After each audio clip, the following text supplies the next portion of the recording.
चलिए, तो आज हम लोग पढ़ेंगे F is equal to m a. कल भी मैंने बता दिया था, आज फिर से बता दे रहे हैं कि आज टॉपिक है, हेडिंग डाल दीजिए, derivation of F vector is equal to m into a vector. कल बहुत अच्छा सा डिस्कशन वैसे किया था हमने, ठीक है, सारी बातें डिस्कस करी थी, लिखाया कम था, समझाया ज्यादा था, ठीक है। तो derivation of F is equal to m a, ठीक है, ये कहां से आया, ये हम कल भी बता चुके हैं, फटाफट कर देते हैं। By Newton second law, my dear, Newton second law का ओरिजिनल फॉर्म क्या होता है? F is equal to dp upon dt, rate of change of linear momentum is equal to force, ठीक है। तो फॉर्मूला बेटा क्या होता है लीनियर मोमेंटम का? P बराबर मास इनटू वेलोसिटी होता है, therefore F vector is equal to d by dt of क्या हो जाएगा? m इंटू v हो जाएगा, समझ गए। अगर बॉडी का मास कांस्टेंट है तो अलग कलर से लिख दे रहा हूं, इफ m इज कांस्टेंट, इस बात को ध्यान रखिएगा, मतलब F बराबर ma तभी आता है जब हम लोग मास बॉडी का फिक्स ले लेते हैं। अगर बॉडी का मास फिक्स है, फिक्स नहीं है, तो हम F बराबर ma नहीं लगा सकते। आगे बात समझ में, ठीक है। इस हिसाब से तो आगे कंटिन्यूएशन में क्या हो जाएगा? F वेक्टर बराबर m कांस्टेंट है, कांस्टेंट में क्या होता है? डिफरेंशियल साइन के बाहर आ जाता है, तो अंदर क्या बचा? dv upon dt। Rate of change of velocity क्या होता है? एक्सेलरेशन, ठीक है। तो because dv vector upon dt is acceleration a, therefore F vector is equal to m into a vector, ठीक है। बाकी आप जानते ही हैं, क्या जानते हैं? दो बातें यहां जनवाना चाहते हैं। पहली बात जो जनवाना चाहते हैं वो ये है कि फॉर वन डायमेंशनल मोशन, अगर हम वन डायमेंशनल मोशन की बात करें तो हम लोग we can use for one dimensional motion comma we can use या we can write F vector is equal to m into A as, क्या लिख सकते हैं इसको? क्या लिख सकते हैं? F is equal to m a. बात समझ में आ गई? क्लियर? यानी कुल मिला के विदाउट वेक्टर नोटेशन लिख सकते हैं, बशर्ते ध्यान ये देना है कि फोर्स की वैल्यू और एक्सेलरेशन की वैल्यू कैसे रखी जाएगी? With sign convention. एक बात ये हो गई, ठीक है। इसमें भी चाहो तो हम क्लियरली अलग से लिख दें, ठीक है। Applicable only if mass of body is constant, कोई दिक्कत? ठीक है। एक और बात जो हम यहाँ पे जानना चाहते, मतलब जान गए हैं, वो क्या है कि वेक्टर के रूल के हिसाब से मास हमेशा कांस्टेंट, मास हमेशा पॉजिटिव होता है। तो अगर एक्सेलरेशन में किसी पॉजिटिव नंबर से मल्टीप्लाई करके, पॉजिटिव स्केलर से मल्टीप्लाई करके जो नया वेक्टर आया है फोर्स, उसकी भी डायरेक्शन वही होगी जो एक्सेलरेशन की होगी। यानी direction of force and acceleration produced by it is always along same direction, या is same, और डायरेक्शन लिखी जगह is same। बस हमें direction of force and acceleration produced by it is always same। बस हमें आ गई, ठीक है। यानी जो डायरेक्शन एक्सेलरेशन का होगा वही डायरेक्शन फोर्स का होगा। वैसे ये कहना गलत है, कहना क्या चाहिए? जो डायरेक्शन फोर्स का होगा वही डायरेक्शन एक्सेलरेशन का होगा, क्योंकि फोर्स पापा है और एक्सेलरेशन बेटा है। आई बात समझ में? अच्छा, एक और बात बहुत ध्यानपूर्वक जो जरूरत पड़ सकती है वो ये है, कभी कभी जिक्र होगा रिटार्डेशन का, ठीक है। तो अगर फोर्स रिटार्डिंग है, जैसे F बराबर ma की बात हो रही, तो हम सेंस ये लेके चल रहे हैं, हमने पूरा डिस्कशन ये लेके समझा है कि हमने फोर्स लगाया, बॉडी का स्पीड बढ़ा होगा, एक्सेलरेट हुआ होगा। ऐसा भी तो होता है, फोर्स लगाने से स्पीड कम भी तो हो जाती है। उस कंडीशन में फोर्स क्या कौन सा फोर्स कहलाता है? रिटार्डिंग फोर्स कहलाता है। अभी इस समय अंडरस्टूड है कि ये फोर्स कौन सा है? एक्सेलरेटिंग फोर्स है। बात समझना। तो हम ये कहना चाहते हैं, इसमें दो केसेस हैं। Number 1, if force accelerates the body, तो हम क्या लगाते हैं? F बराबर ma लगाते हैं, राइट? कोई समस्या नहीं है। लेकिन अगर if force retards the body या डिसेलरेट्स द बॉडी, उस कंडीशन में क्या होता है? F is equal to m into r लगाया जाता है।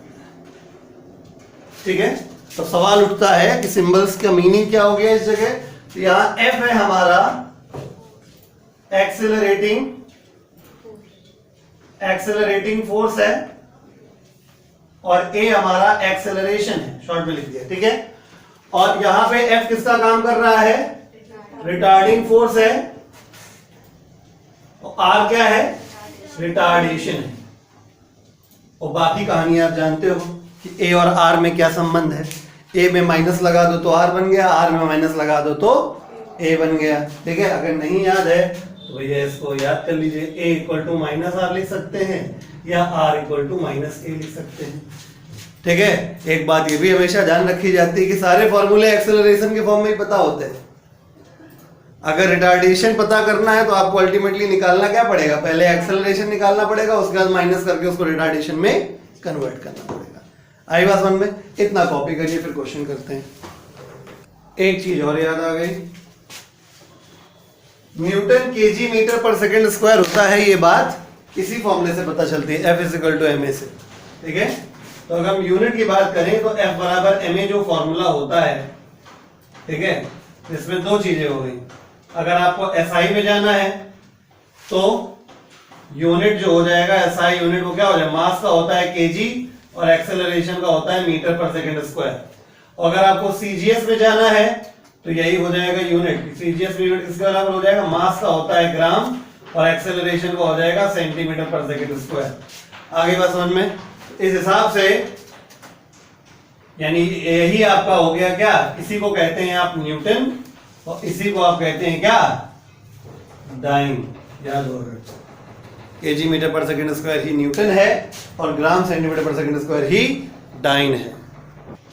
चलिए भाई क्वेश्चन नंबर 17 करते हैं। 17th क्वेश्चन जो है वो एनसीईआरटी से आता है। एनसीईआरटी में ये 5वें चैप्टर का 5वां सवाल है एक्सरसाइज में से। मैं क्वेश्चन पढ़ देता हूं। क्वेश्चन में लिखा है a constant retarding force of 50 Newton is applied to a body of mass 20 kg moving initially with a speed of 15 meter per second. How long does the body take to stop? Question ये नहीं है कि आप कितनी आसानी से इसको कर लेंगे, ठीक है, क्योंकि क्वेश्चन बहुत घटिया सा है, तुरंत कर लेगा कोई भी अच्छा।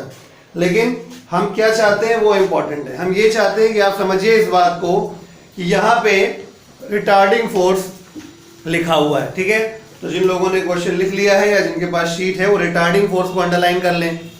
यानी यहाँ पे जो फोर्स है वो रिटार्डेशन वाला फोर्स दिया गया है। दूसरी चीज जो अंडरलाइन करने योग्य है, बॉडी ऑफ मास 20 kg, यानी जो बॉडी का मास है वो फिक्स है 20 kg, यानी हम फ्री हैं F बराबर ma लगाने के लिए। गलत, हम फ्री हैं F बराबर mr लगाने के लिए। बात आई समझ में? ठीक है। और एक बात अपने बिल्कुल जहन में घुसेड़ लीजिए, अगर कभी भी आपको ऐसा लगे कि बॉडी की स्पीड बढ़ रही है या घट रही है तो एक बात समझ लेना, क्वेश्चन में बिना एक्सेलरेशन निकाले तुम्हारा काम चलेगा ही नहीं, ठीक है। यानी चाहे वो काइनेमैटिक्स हो और चाहे डायनामिक्स हो, ये हमेशा के लिए एक जनरल फंडामेंटल बना लीजिए। अगर स्पीड बढ़ रही है या घट रही है, बिना एक्सेलरेशन निकाले तुम्हारी गाड़ी आगे नहीं बढ़ेगी। यानी तुम्हारा पहला ऑब्जेक्टिव क्या होना चाहिए? एक्सेलरेशन निकालना है, पहला ऑब्जेक्टिव, ठीक है। चलिए मैं क्वेश्चन करता हूं। A constant retarding force of retardation आपको याद रहे इसलिए मैं FR लिखे दे रहा हूं, ठीक है। इसकी वैल्यू 50 न्यूटन हमें दे रखी गई है। Applied to a body of mass की वैल्यू कितनी है? 20 kg। समझिए 20 एक फिक्स वैल्यू होती है। आपकी याददाश्त के लिए मैं कांस्टेंट लिख रहा हूं। ये अपने आप में एक बहुत बड़ा हिंट है कि F बराबर ma या F बराबर mr लगाया जाएगा। ठीक है, आई बात समझ में? मतलब यही पहचान होती है।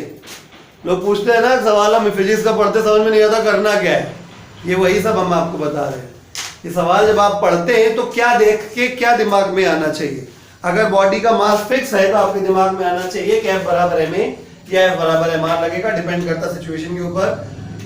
Body initially moving with 15 metre per second, 15 metre per second की इनिशियल वेलोसिटी और फाइनल वेलोसिटी हो जाएगी 0। ठीक है, हाउ लॉन्ग, कितना समय लगेगा? मेरे हिसाब से देखिए, आप v बराबर u प्लस डी लगा सकते हो, लेकिन पहले a तो निकालो। मैंने क्या कहा था, a चाहिए। तो सबसे पहली बात ये है, क्योंकि बॉडी का मास क्या है, कांस्टेंट। आपकी याददाश्त के लिए लिख रहा हूं बस, क्योंकि बॉडी का मास फिक्स है, इस वजह से हम F बराबर ma या F बराबर mr लगा सकते हैं। तो retarding force equal to mass into retardation हो जाएगा।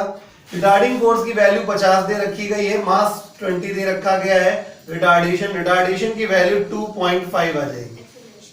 ठीक है, तो 2.5 मीटर पर सेकेंड स्क्वायर हो गया। अब काम रिटार्डेशन से नहीं चलना है। मैंने क्या कहा, तुम्हारे पास जितने फॉर्मूले होते हैं सब एक्सेलरेशन में होते हैं।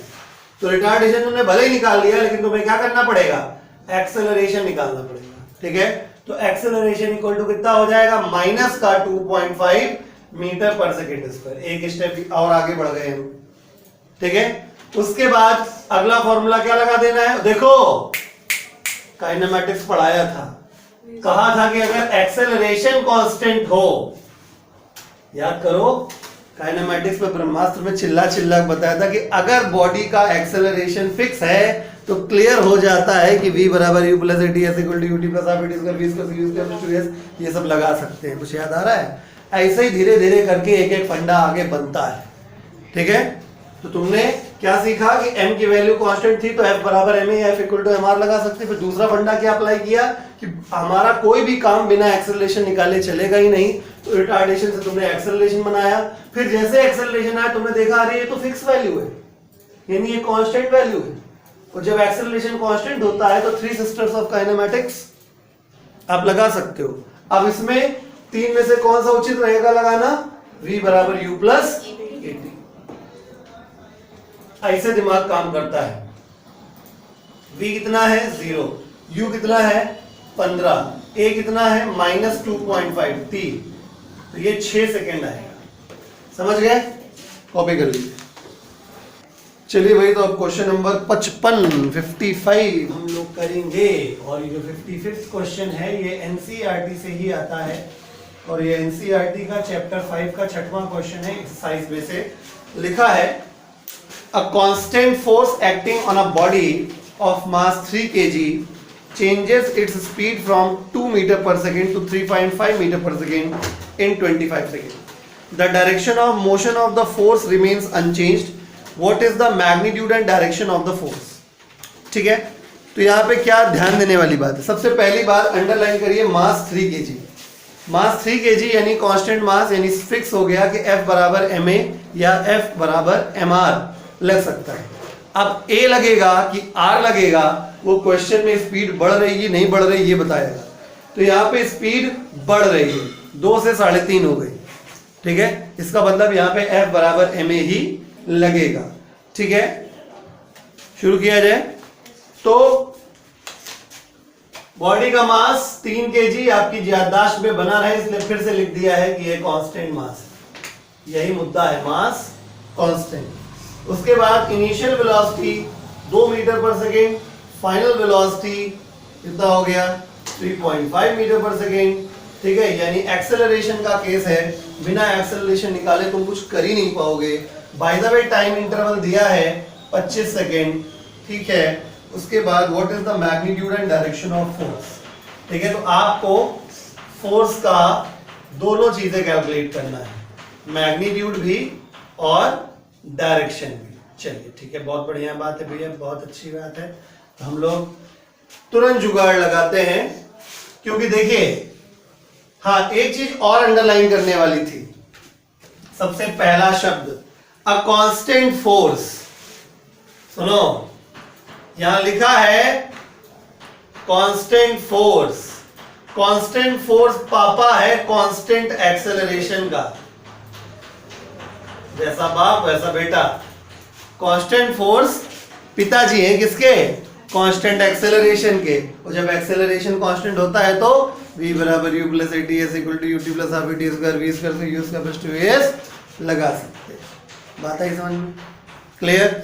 और एक बात हमने आपको क्या बताई थी कि अगर स्पीड बदल रही है तो बिना एक्सेलरेशन निकाले तुम आगे बढ़ ही नहीं पाओगे।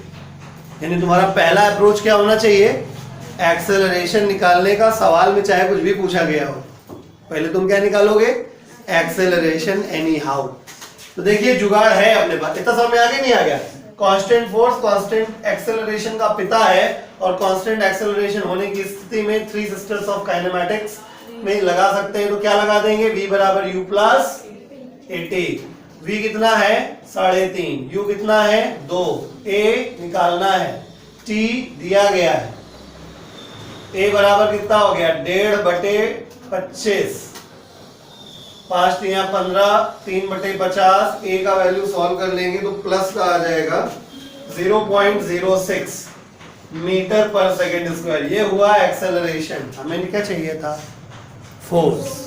तो हमने चिल्ला चिल्ला के बताया मास कांस्टेंट है, इसलिए F बराबर ma लग जाएगा। तो F बराबर m कितना है? 3 kg। a कितना है? 0.0 से 6 3 18। तो F बराबर 0.18 न्यूटन। ये क्या लिखा है?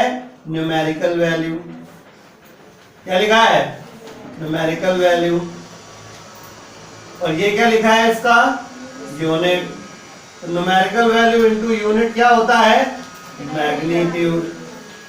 राइट? इसका मतलब कवि ने आपको दिखाया कि अभी तुमने सिर्फ क्या निकाला है? मैग्नीट्यूड ऑफ फोर्स निकाला है, डायरेक्शन निकालना बाकी है। फोर्स की डायरेक्शन किधर होती है? जिस तरफ एक्सेलरेशन होता है या जिस तरफ rate of change of momentum होता है। याद है? दोनों बातें हमने बोली। कल बताया था कि फोर्स की दिशा वही होती है जिधर चेंज इन मोमेंटम की डायरेक्शन होती है। नहीं याद है? लॉ पलट के देखना, आखिरी लाइन यही लिखी थी, this change in momentum takes place in the direction of force applied. ठीक है? आज क्या बताया है? फोर्स की डायरेक्शन वही होती है जो एक्सेलरेशन की होती है। दोनों बातें सही है। तो आप जैसे चाहो वैसे लिख सकते हो, along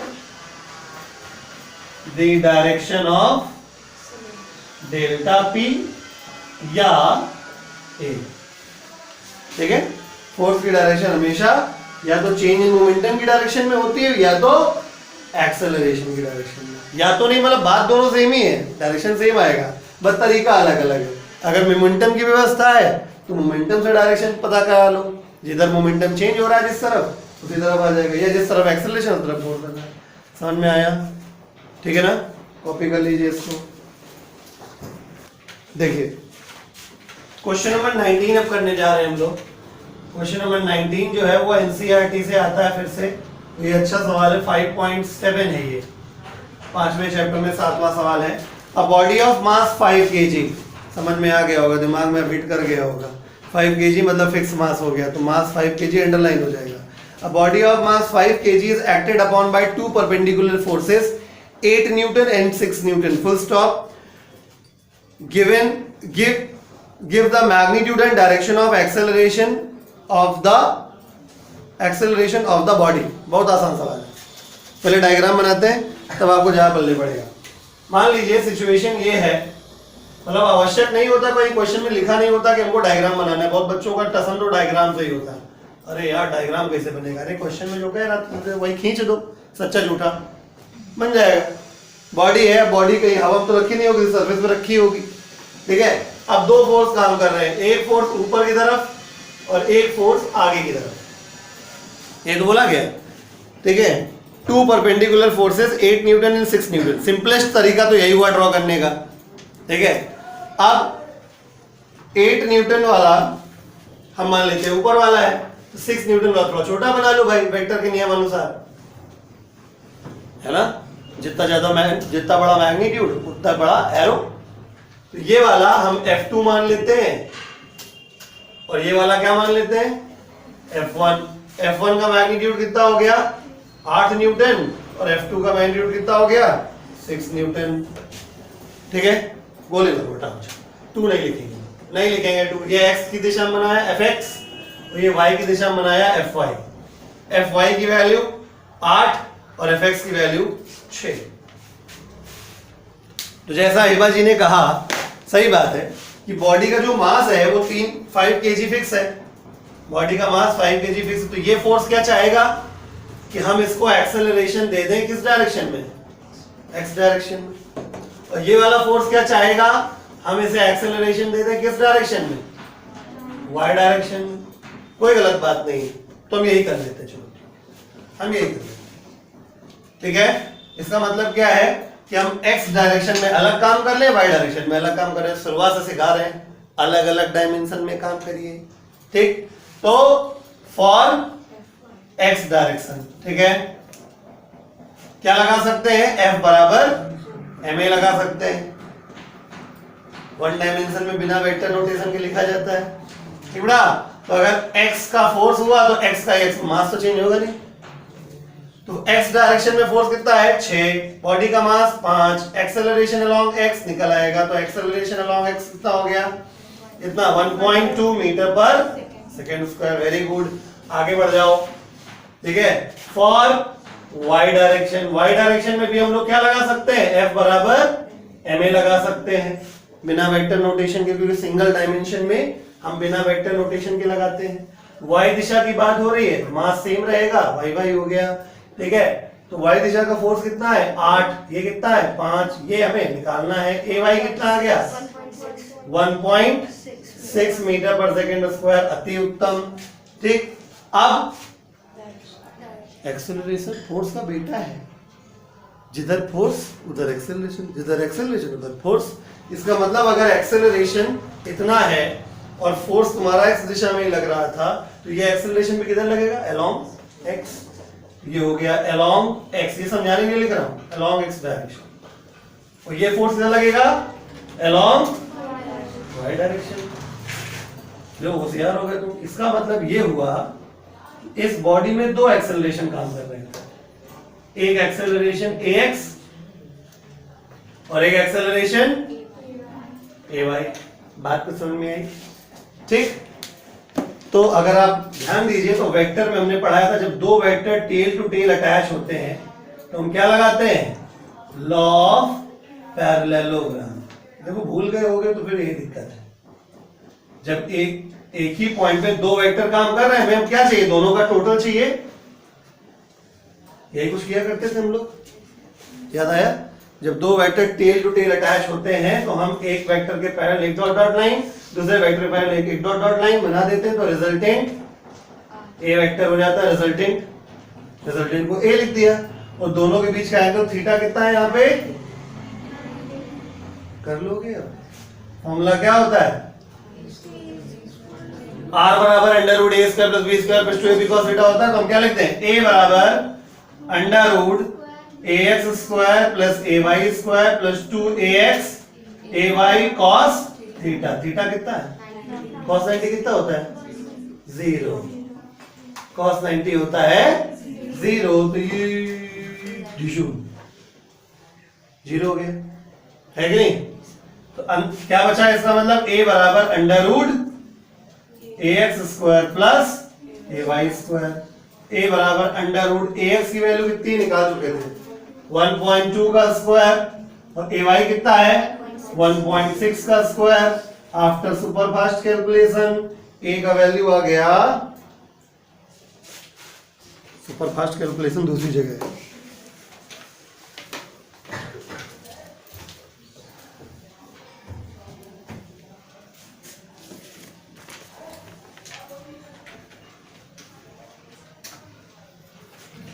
दो मीटर पर सेकेंड स्क्वायर, 2 आएगा ना, 2 आ रहा है, ठीक है। कितना हो गया 2 मीटर पर सेकेंड स्क्वायर, पल्ले पड़ा नहीं पड़ा, ठीक है। अब काय की जरूरत है, डायरेक्शन की। और क्या भाई, तुम्हें एक्सेलरेशन निकालना था, तुमने अभी क्या निकाला, फिर याद दिलाऊं क्या, ये क्या लिखा है, न्यूमेरिकल वैल्यू, और ये क्या लिखा है यूनिट। न्यूमेरिकल वैल्यू यूनिट कुल मिला के क्या होता है, मैग्नीट्यूड। ये काहे का मैग्नीट्यूड है, एक्सेलरेशन का। तो डायरेक्शन कहाँ है? डायरेक्शन निकालने के लिए कवि ने कहा था, यानी मैंने कहा था कि tan अल्फा बराबर, याद आया कुछ? खड़ा वाला अपॉन पड़ा वाला, tan अल्फा बराबर खड़ा वाला यानी y component upon x component, ठीक है? तो tan अल्फा बराबर y कंपोनेंट कितना निकला था? 1.6, x कंपोनेंट कितना है? 1.2। डेसिमल से डेसिमल रिड्यूस हो गया। tan alpha is equal to 4 चौक 16, 4 3 12। लू पाइथागोरस ट्रिपलेट बन रहा है। अगर किसी को भूल गया हो तो याद दिला देता हूँ, है ना? अगर ये 4 है, ये 3 है, ये 4 है, तो ये 5 होगा। और 100% ये वाला एंगल कितना होगा? है 53 डिग्री। ये वाला होता है 37 और ये होता है 90 डिग्री। तो अगर हम tan 53 निकालें, tan 53, इस 53 के हिसाब से ये हो गया परपेंडिकुलर और ये हो गया बेस। यानी 4/3 tan में तब आता है जब एंगल कितना होता है? 53। इसलिए हम अल्फा बराबर 53 डिग्री लिख सकते हैं। किसके साथ लिया गया alpha? With x axis in anti clockwise sense. 53 degree with x axis in anti clockwise. बोलो, किसी कोई दिक्कत? और दोबारा एक बार समझा दें, फिर समझ लीजिए। क्वेश्चन बड़ा नहीं है, बस आपको एक एक लाइन समझाने के चक्कर में इसकी लंबाई बढ़ गई है, और कोई बात नहीं है। बहुत सिंपल सा सवाल था। एक बॉडी 5 किलो की थी जिसके ऊपर 2 फोर्स काम कर रहे थे, 2 फोर्स आपस में परपेंडिकुलर थे। एक फोर्स था Fx, मैंने मतलब 2 परपेंडिकुलर डायरेक्शन, एक x और एक y मानी है। क्वेश्चन में ऐसा कुछ नहीं कहा गया था कि आप एक x एक y मान के चलिए, लेकिन हमने मान ली है क्योंकि परपेंडिकुलर x y बेटर समझ में आता है। तो एक Fx मान लिया, एक Fy मान लिया। तो Fx का मैग्नीट्यूड 6 था, 6 ले लिया हमने, और Fy का 8 ले लिया, ठीक है? तो ऑब्वियसली x डायरेक्शन में जो फोर्स इस बॉडी को खींच रहा होगा वो x डायरेक्शन में एक्सेलरेशन देगा, जो y डायरेक्शन में फोर्स खींचेगा y डायरेक्शन में एक्सेलरेशन देगा। क्योंकि बॉडी का मास फिक्स है इसलिए हम F बराबर ma लगा सकते हैं। तो हमने x डायरेक्शन के लिए F बराबर ma लगा दिया, जिससे हमें क्या मिल गया? एक्सेलरेशन इन x डायरेक्शन मिल गया। फिर हमने F बराबर ma इन y डायरेक्शन लगाया, जिससे हमें एक्सेलरेशन इन y डायरेक्शन मिल गया। इससे ये क्लियर हो गया कि इस बॉडी पे ax इधर काम कर रहा है और ay इधर काम कर रहा है। तो ax ये बना दिया, ay हमको क्या निकालना था? Total acceleration. ये निकालना था। टोटल एक्सेलरेशन निकालने के लिए हमने क्या किया? क्या देखा कि एक ही पॉइंट पर, एक ही बॉडी पे 2 एक्सेलरेशन काम कर रहे हैं, और जब भी कभी ऐसा होता है कि एक ही पॉइंट पर 2 वेक्टर एक साथ काम करते हैं तो उनका क्या निकाल लिया जाता है? Resultant, by using law of parallelogram. क्या होता है? एक वेक्टर के पैरेलल एक डॉट डॉट लाइन, दूसरे वेक्टर के पैरेलल दूसरी डॉट डॉट लाइन। तो ये हो गया क्या? रिजल्टेंट, यानी इन दोनों का टोटल ये आ गया, ठीक है? और x वाले के साथ अल्फा एंगल ले लेंगे तो यही अल्फा किसका काम करेगा? डायरेक्शन का। तो कैसे निकाला जाता है? वैसे अगर बात करी जाए तो अगर मैं वेक्टर से याद करके बताऊं तो हमने आपको सीधा x और y वाला फंडा बताया था कि अगर x और y वाला सीधे पता है तो क्या करो? दोनों को स्क्वायर करके ऐड करके छाता पहना दो, ठीक है? इतना लंबा कैलकुलेशन करने की जरूरत ही नहीं पड़ता। अल्टीमेटली आए तुम वहीं पे, एक लाइन के बाद आए तुम वहीं पे, ठीक है? याद होगा हमने कहना उसमें वेक्टर में पढ़ाया था कि अगर हमें अगर गौर से देखा जाए तो इसे एक ही ये 2 कंपोनेंट ही तो हैं, x component and y component. तो अगर हमें कंपोनेंट पता है तो दोनों कंपोनेंट को स्क्वायर करके ऐड करके छाता पहना दो, हमें पेरेंट का मैग्नीट्यूड मिल जाएगा, ठीक है? और पेरेंट की डायरेक्शन निकालनी है x के साथ, तो tan अल्फा बराबर खड़ा वाला कंपोनेंट अपॉन पड़ा वाला कंपोनेंट। सॉल्व कर लीजिए, अल्फा आ जाएगा। तो जो अल्फा आएगा वही डायरेक्शन हो जाएगी, ठीक है? तो ये इस चीज सामने आ गई तो मैंने आपको बता दिया। ये याद करने योग्य बात है, स्पेशली सीबीएसई वाले बच्चों के लिए काफी हितकर है। इससे बोला जाता है पाइथागोरस, GORUS होता है ना, पाइथागोरस ट्रिपलेट, ठीक है? 3 4 5, ठीक है? बड़ी वाली साइड 3 और 4 में जो बड़ी साइड होती है उसके सामने 53 होता है, और जो छोटी वाली साइड होती है उसके सामने 37 होता है। ठीक है, वो कॉमन सेंस की बात है। सामने बड़ी साइड पड़ेगी तो एंगल बड़ा बनेगा। कॉपी कर लीजिए इसको।